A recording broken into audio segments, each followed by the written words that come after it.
Alright, if you're seeing a code like P0301 through P0308, that means your car is misfiring, and it's telling you exactly which cylinder is the problem.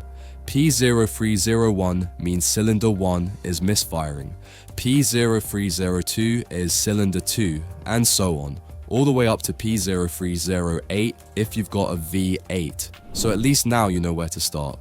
So what's a misfire anyway? It's when the air-fuel mixture in a cylinder doesn't ignite the way it should.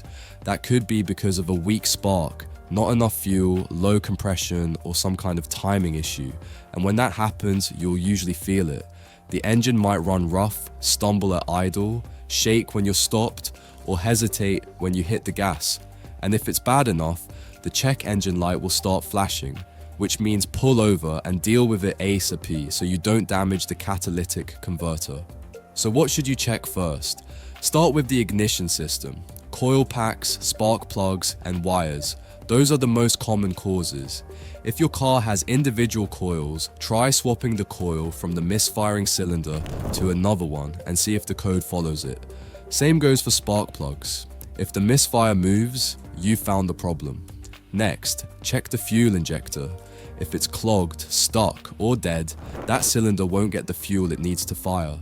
You can listen to the injector with a mechanic's stethoscope. It should make a rhythmic clicking sound. If it's silent, there's an issue.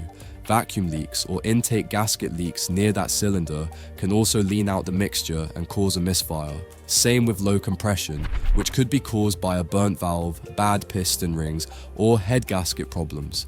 If you've recently done engine work or swapped parts, also double check the wiring and connectors to the coils and injectors. One loose plug can throw things off. One more thing, misfire codes don't always mean the part is bad. Sometimes it's a side effect of another issue, like a fuel delivery problem or even a bad crank or cam sensor messing with timing. That's why a little testing goes a long way before throwing parts at it. So, figure out which cylinder the code points to. Check ignition, fuel, air, and compression. Get it running smooth again, clear the code, and see if it stays gone. That's it for this one. I'll catch you in the next.